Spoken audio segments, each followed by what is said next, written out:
সকলোকে সুপ্ৰভাত জনাই নতুন এটা ভিডিঅ'লৈ আপোনালোক সকলোকে স্বাগতম জনাইছোঁ। আশা কৰিছোঁ নিশ্চয় আপোনালোক সকলো ভালে আছে। আজি হৈছে 22 মাৰ্চ। আজি ৰাতিপুৱা কেইটামান গুৰুত্বপূৰ্ণ খবৰ আপোনালোকলৈ লৈ আহিছোঁ। আপোনালোকে ভিডিঅ'টো শেষৰলৈকে চাব বুলি আশা কৰিলোঁ। শেষত আপোনালোকৰ মন্তব্য কমেণ্টৰ জৰিয়তে জনাব আৰু এইখিনিতে আপোনালোকক সদায় কোৱাৰ দৰে চেনেলটোলৈ যদি আপোনালোক নতুনকৈ আহিছে চেনেলটো ছাবস্ক্ৰাইব কৰাৰ লগতে কাষত থকা বেল আইকনটো প্ৰেছ কৰি অল কৰি থ'ব, যাতে নতুন এটা ভিডিঅ' দিয়াৰ লগে লগে আপোনালোকে আগতীয়াকৈ চাবলৈ পায়।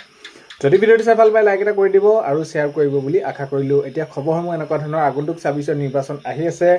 নিৰ্বাচনৰ খবৰ আৰু ইয়াৰ সমান্তৰালকৈ আপোনালোকে আশাকৰ্মীসকলক স্কুটি দিয়া আৰু আপোনালোকৰ এই সকলোখিনি আজিৰ ভিডিঅ'ৰ জৰিয়তে আপোনালোকক জনাব গৈ আছোঁ। ভিডিঅ'টো আপোনালোকে শেষৰলৈকে চাওক। প্ৰথমটো খবৰ হৈছে ৰঙাপাৰাবাসী সদায় বিজেপিৰ লগত আছে।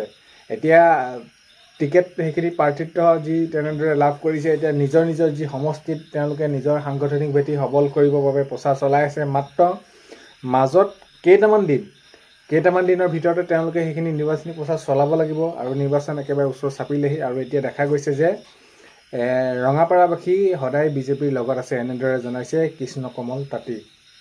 তো হয়, তেওঁ মন্তব্য কৰিছে যে ৰঙাপাৰাবাসী সদায় বিজেপিৰ লগতে আছে।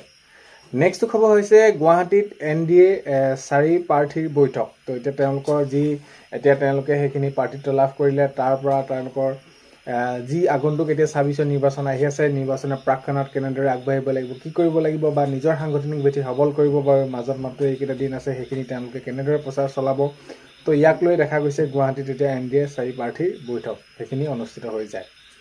নেক্সট খবৰ হৈছে বিধানসভা নিৰ্বাচনৰ প্ৰতি লক্ষ্য ৰাখি গোৱালপাৰা আৰক্ষী ৰোড মাৰ্চ। তো এতিয়া আগন্তুক ২৬ নিৰ্বাচন একেবাৰে ওচৰ চাপিলেই, নিৰ্বাচনৰ সময়ত যাতে অপ্ৰীতিকৰ পৰিস্থিতি এটা যাতে নহয় আৰু এইখিনিক লৈ বিধানসভা নিৰ্বাচনৰ প্ৰতি লক্ষ্য ৰাখি আগন্তুক ২৬ নিৰ্বাচনলৈ মাজত মাত্ৰ আৰু কেইটামান দিন, এইকেইটা দিন আৰু মাজত মাত্ৰ এইকেইটা দিন আৰু এইকেইটা দিন আৰু বেছি দিন নাই। তেওঁলোকে নিজৰ নিজৰ প্ৰাৰ্থীসকলে নিজৰ নিজৰ সমষ্টিত সেইখিনি তেওঁলোকে নিজৰ সেইখিনি সাংগঠনিক ভেটি সবল কৰিবৰ বাবে কুচকাৱাজ চলাই আছে। আৰু আজি দেখা গৈছে সেইখিনিত যি বিধানসভা নিৰ্বাচনৰ প্ৰতি লক্ষ্য ৰাখি গোৱালপাৰাত আৰক্ষী ৰোড মাৰ্চ কৰা দেখা গৈছে। নেক্সট খবৰ হৈছে মই শুদ্ধ অসমীয়া, মোৰ পিতৃ মাতৃ অসম মোৰ মাতৃভূমি। তো এনেদৰে জনাইছে, মন্তব্য কৰিছে বিজয় গুপ্তা। তো হয়, মই শুদ্ধ অসমীয়া, মোৰ পিতৃ মাতৃ অসমৰ, মোৰ মাতৃভূমি অসম, এনেদৰে মন্তব্য কৰিছে বিজয় গুপ্তাই। তো তেনেদৰে মন্তব্য কৰিছে সংবাদ মাধ্যমৰ আগত, তেনেদৰে তেওঁ সেইখিনি ব্যক্ত কৰিছে। নেক্সট খবৰ হৈছে খোৱাঙৰ কথাই নহয় অসমৰ কণ্ঠ হ'বলৈ চেষ্টা কৰিম, এনেদৰে মন্তব্য কৰিছে খোৱাং সমষ্টিতে প্ৰাৰ্থিত্ব লাভ কৰা লুৰিণজ্যোতি গগৈ ডাঙৰীয়াই মন্তব্য কৈছে যে কেৱল মাত্ৰ মোৰ সমষ্টিটো, মই যি সমষ্টিৰ বাবে প্ৰাৰ্থিত্ব পাইছোঁ বা এই সমষ্টিটোৰ বাবেই নহয়, মই মোৰ সমষ্টিটোৰ কথা চিন্তা কৰাৰ লগতে অসমৰ কণ্ঠ হ'বলৈ চেষ্টা কৰিম বুলি লুৰিণজ্যোতি গগৈ ডাঙৰীয়াই মন্তব্য কৰিছে। নেক্সট খবৰ হৈছে নিৰ্দলীয় খেলিবলৈ সকলোৱে কৈ আছে। এই ক্ষেত্ৰত মন্তব্য আগবঢ়াইছে যে আগন্তুক সময়তে সকলোখিনি নিৰ্ধাৰণ কৰা হ'ব বা কি হ'ব কি নহ'ব এইখিনি ক্ষেত্ৰত জনাইছে যে হৰিকান্ত দাস ডাঙৰীয়াই এইখিনি মন্তব্য কৰিছে যে নিৰ্দলীয় খেলিবলৈ সকলোৱে কৈ আছে, এনেদৰে মন্তব্য কৰিছে হৰিকান্ত দাস ডাঙৰীয়াই। নেক্সট খবৰ হৈছে ৰাইজৰ দলৰ চেয়াৰমেন আলীৰ ডেডলাইন। তো এতিয়া তেওঁলোকৰ যি আগন্তুক ২৬ নিৰ্বাচন আহি আছে, নিৰ্বাচনৰ প্ৰাকক্ষণত এতিয়া তেওঁলোকৰ মাজত এইখিনি কথা চলি আছে যে অন্যথা নিৰ্দলীয়ভাৱে দিব মনোনয়ন, এনেকুৱা ধৰণৰ কথা কিছুমান তেনেদৰে ওলাই আছে। তো হয়, ৰাইজৰ দলক এতিয়া চেয়াৰমেন আলীৰ ডেডলাইন, চেয়াৰমেন আলী ডাঙৰীয়াই এইখিনি কথা কৈছে, অন্যথা নিৰ্দলীয়ভাৱে খেলিবৰ বাবে সেইখিনি ৰাইজে ধৰি আছে বা এইখিনি ক্ষেত্ৰত তেওঁ সেইখিনি কথা মন্তব্য কৰিছে। নেক্সট খবৰ হৈছে ৰাইজৰ দলৰ লগত ৰাজনৈতিক কথা বতৰা হোৱা নাই। তো এতিয়া শৃংখল চলিহাই অখিল গগৈ ডাঙৰীয়াক সেইখিনি লগ কৰা দেখা গ'ল আৰু তেতিয়া সংবাদ মাধ্যমৰ আগত তেওঁ মন্তব্য কৰিছে যে ৰাজনৈতিক কোনো ধৰণৰ আমাৰ মাজত কথা বতৰা হোৱা নাই আৰু সেইখিনি হ'বলৈ হ'লে মই দলৰ লগত তেনেদৰে পাতি ল'ব লাগিব আৰু বিশেষ একো নহয়, ভাল বেয়া এইখিনিয়ে হৈছে। তো এনেদৰে মন্তব্য কৰিছে শৃংখল চলিহা ডাঙৰীয়াই কৈছে যে ৰাইজৰ দলৰ লগত কোনো ধৰণৰ মোৰ ৰাজনৈতিক কথা বতৰা হোৱা নাই, ব্যক্তিগত ভাল বেয়া এইখিনিয়ে সুধিছোঁ বা এইখিনিয়ে মোক সোধা গৈছে বা এইখিনি মই সুধিছোঁ।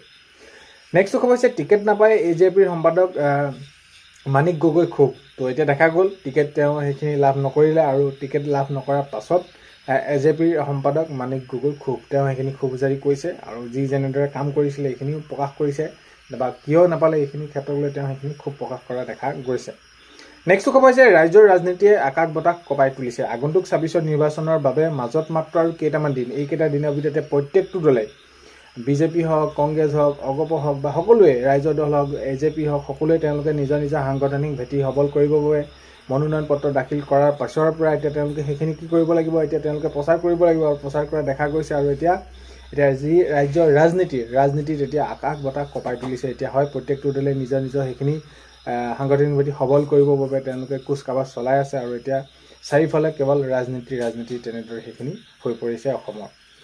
নেক্সট খবৰ হৈছে নিৰ্দলীয় ৰূপে নিৰ্বাচন খেলাৰ ইংগিত ৰমেন্দ্ৰ নাৰায়ণ কলিতাৰ। তো হয় এতিয়া যদি বিচাৰে ৰাইজে বা যি হয় আগন্তুক সময়ত দেখা যাব, সোমবাৰলৈকে সেইখিনি সময় আছে। এতিয়া নিৰ্দলীয় ৰূপে নিৰ্বাচন খেলাৰ ইংগিত দিছে ৰমেন্দ্ৰ নাৰায়ণ কলিতা। তো এতিয়া দেখা যাব আগন্তুক সময়ত কি কেনেদৰে সেইখিনি খবৰসমূহ আহে।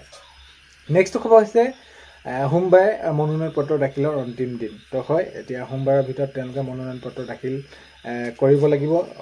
অহা সোমবাৰে সেইখিনি কাইলৈৰ ভিতৰত তেওঁলোকে মনোনয়ন পত্ৰ দাখিল কৰিব লাগিব, যিসকলে আগন্তুক সময়ত ২৬ নিৰ্বাচনত প্ৰতিদ্বন্দ্বিতা কৰিম বুলি ভাবিছে তেওঁলোকে।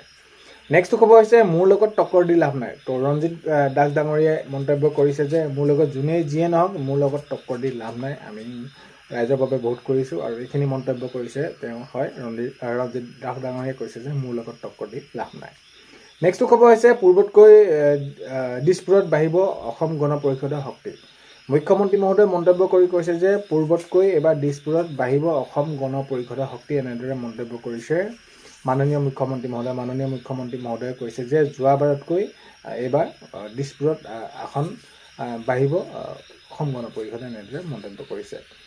নেক্সট খবৰ হৈছে আমি এখন নতুন বৰ অসম গঢ়িম। গৌৰৱ গগৈ ডাঙৰীয়াই মন্তব্য কৰিছে, আগৰ পৰাই কৈ আছে এইখিনি ক্ষেত্ৰত যে আমি এখন নতুন বৰ অসম গঢ়িবলৈ চেষ্টা কৰি আছোঁ আৰু ৰাইজে আমাক বুজি পাইছে। আৰু ৰাইজৰ পৰা যিখিনি মৰম পাইছোঁ এইখিনি আমি সঁচাকৈ বহুত বেছি আপ্লুত হৈ পৰিছোঁ। ইমানখিনি মৰম পাম বুলি ভবা নাছিলোঁ, ৰাইজে বহুত বেছি ভাল পাইছে আমাক। এটা কথা হ'ল আমাৰ উদ্দেশ্য এটাই, লক্ষ্য এটাই, আমি এখন নতুন বৰ অসম গঢ়িম, গৌৰৱ গগৈ ডাঙৰীয়াই মন্তব্য কৰিছে। নেক্সট খবৰ হৈছে চামগুৰিত ক্ৰমাৎ বলিছে ৰাজনৈতিক গৰম বতাহ। তো এতিয়া হয় তেওঁলোকৰ যি মাজত প্ৰতিদ্বন্দ্বিতা হ'ব, তেওঁলোকৰ মাজত দুইজন প্ৰাৰ্থীৰ মাজত এতিয়া চামগুৰিত ক্ৰমাৎ বাঢ়িছে ৰাজনৈতিক গৰম বতাহ। এতিয়া ২৬ নিৰ্বাচন ওচৰ পালেহি আৰু এতিয়া প্ৰাক্ক্ষণত প্ৰত্যেকটো সমষ্টিতে প্ৰতিদ্বন্দ্বিতা যিসকলে কৰিছে তেওঁলোকৰ মাজত সেইখিনি এতিয়া বিশেষকৈ তেওঁলোকৰ কুচকাৱাজসমূহ বহুত বেছি বৃদ্ধি পাইছে। নেক্সট খবৰ হ'ল ঘোষণা হ'ল চিচিবৰ গাঁৱৰ সমষ্টি বিজেপি প্ৰাৰ্থীৰ নাম জীৱন গগৈ তেওঁৰ প্ৰাৰ্থিত্ব লাভ কৰিছে। হয় ঘোষণা হ'ল চিচিবৰ গাঁও সমষ্টি বিজেপি প্ৰাৰ্থীৰ নাম জীৱন গগৈ। নেক্সট খবৰ হৈছে আমাৰ পৰৱৰ্তী লক্ষ্য ২ লাখ নিযুক্তি। মাননীয় মুখ্যমন্ত্ৰী মহোদয়ে জনাইছে আমাৰ পৰৱৰ্তী লক্ষ্য হৈছে ২ লাখ নিযুক্তি আৰু ইতিমধ্যে আমি তাৰ প্ৰাৰম্ভিক প্ৰস্তুতি সম্পূৰ্ণ কৰি থৈছোঁ, মুখ্যমন্ত্ৰী মহোদয়ে মন্তব্য কৰিছে। আমি যিদৰে ১.৫ লাখ চাকৰি ১ লাখ চাকৰি দিয়াৰ কথা কৈছিলোঁ সেইখিনি ১.৫ লাখতকৈ অতিক্ৰম কৰিলে আৰু এতিয়া আমাৰ পৰৱৰ্তী লক্ষ্য হৈছে ২ লাখ চাকৰি, ২ লাখ নিযুক্তি আৰু ইতিমধ্যে সকলোৱে আমি তাৰ প্ৰাৰম্ভিক যিসমূহ কাম কাজ আছে সকলো প্ৰস্তুতি সম্পূৰ্ণ কৰি থৈছোঁ বুলি মুখ্যমন্ত্ৰী মহোদয়ে জনাইছে। আৰু উচ্ছেদৰ ক্ষেত্ৰত জনাইছে উচ্ছেদ চলি থাকিব অবিৰতভাৱে, উচ্ছেদ যেতিয়ালৈকে সেইখিনি বেদখলমুক্ত কৰিব পৰা নাযায় সেইখিনি চলিয়ে থাকিব বুলি জনাইছে। আৰু এতিয়া আশাকৰ্মীসকলে বহুতক তেওঁলোকে সেইখিনি সুধি আছে বা কমেণ্টৰ জৰিয়তে জানিব বিচাৰিছে তেওঁলোকক স্কুটি কেতিয়ালৈ দিয়া হ'ব। এতিয়া নিৰ্বাচন পালেহি, নিৰ্বাচনৰ প্ৰাকক্ষণত আপোনালোকক দিয়া কোনো ধৰণৰ আপোনালোকৰ সেইখিনি আশা নাই, কাৰণ কেলৈ সেইখিনি কেবিনেটত সিদ্ধান্ত হ'ল যদি আপোনালোকক আগন্তুক পৰৱৰ্তী সময়ত আপোনালোকক দিয়া যাব। সেই পৰৱৰ্তী চৰকাৰ গঠন হোৱাৰ পাছত নিৰ্বাচন হ'ব, নিৰ্বাচনৰ ফলাফল দিব, ফলাফল ঘোষণা কৰাৰ পাছত চৰকাৰ গঠন কৰিব, তাৰ পিছৰ পৰ্যায়তে আপোনালোকৰ এই সকলোখিনি কথা গম পোৱা যাব। তো আগন্তুক সময়ত খবৰসমূহ পালে নিশ্চয় আপোনালোকক ভিডিঅ'ৰ জৰিয়তে জনাম। আজি ভিডিঅ'টো শেষলৈকে চাই থকাৰ বাবে বহুতেই বেছি ধন্যবাদ। ভিডিঅ' প্ৰথমতে কোৱাৰ দৰে চেনেলটোলৈ যদি আপোনালোক নতুনকৈ আহিছে ছাবস্ক্ৰাইব কৰাৰ লগতে কাষতে থকা বেল আইকনটো প্ৰেছ কৰি অল কৰি থ'ব, যাতে নতুন এটা ভিডিঅ' দিয়াৰ লগে লগে আপোনালোকে আগতীয়াকৈ চাবলৈ পায়। আজিলৈ মানে অন্য এটা ভিডিঅ'তে লগ পোৱাৰ বাই।